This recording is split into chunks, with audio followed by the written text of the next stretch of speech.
San Francisco má jeden z najvyšších počtov bezdomovcov v USA.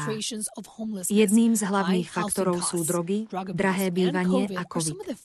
Každé 2 roky si americké ministerstvo bývania a mestského rozvoja vyžaduje počítanie bezdomovcov.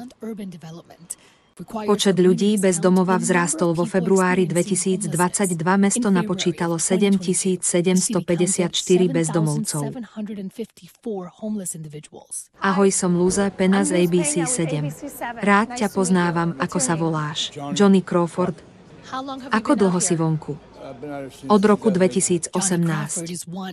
Johnny je jeden z vyše 4000 bezdomovcov, ktorí žijú v týchto uliciach San Francisca. Povedz mi, aké to je žiť vonku. Ak ste silní, tak sa to dá prežiť.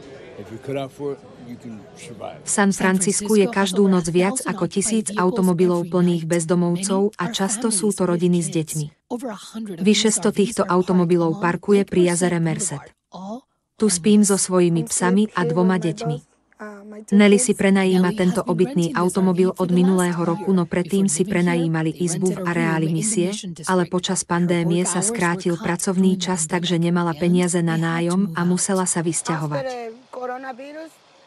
Koronavírus fungoval tak, že mi sumy na šekoch padli na $200 až $300, tak som nemala na nájomné. Kde pracuješ? Upratujem v hoteli v San Francisku. San Francisco má asi 10 000 lôžok pre bezdomovcov, ale len 2300 pre rodiny. Dopyt po týchto lôžkach však narastá a čakacia doba na voľné núdzové lôžko sa predlžuje. Náš stav je plný na 91%. Môže človek získať lôžko v ten deň, keď ho potrebuje? Áno, často môže, ale nie vždy. A čo rodiny? Áno, môže sa im to podariť, ale rovnako tak to môže trvať aj niekoľko týždňov. Niekoľko týždňov. Áno. Prečo tak dlho? Pretože naše dlhodobé rodinné útulky sú obsadené. Od 29. novembra 2023 sme mali takmer 500 nevysporiadaných žiadostí od čakateľov na núdzový prístrešok. Mesto však samo určuje, ktorý človek sa dostane do útulku a uprednostňuje tých s chronickými chorobami. Títo ľudia sú uprednostnení pred tými, ktorí sú telesne zdraví. Minulý rok čelilo San Francisco ďalšiemu problému, a to potom, čo chcelo vyčistiť ulice od bezdomovcov.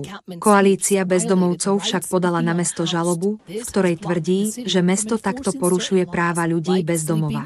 Mestu to malo zablokovať možnosť vydať zákaz prespávania na verejných priestranstvách. Táto debata mesto polarizuje a súd kritizuje aj starostka Bredová. Skutočnosť je taká, že súdy nám ochromili schopnosť konať. Našu prácu, ktorou je pomáhať ľuďom, aby sa dostali do útulku. Súdy kriminalizujú túto snahu. Koalícia požiadala mesto, aby ľuďom ponúklo ubytovanie predtým, než ich vyhodí z ulic mesta. Snažíme sa mesto prinútiť, aby prestalo nezákonne konfiškovať bezdomovcom majetok a kriminalizovať ich. Veď tí ľudia vlastne reálne nemajú inú možnosť, než byť na ulici. Súd ale nedávno povolil mestu pokračovať v čistení ulíc od bezdomovcov. My sme spolu s členmi núdzovému manažmentu vyšli do ulíc pozrieť sa, ako vyzerá tento proces čistenia. V uliciach sme strávili 3 hodiny, počas ktorých sme zistili, že 10 bezdomovcov získalo ubytovanie. Ale José Torres bol úprimný a povedal, že nie je dostatok miesta pre všetkých ľudí v núdzi.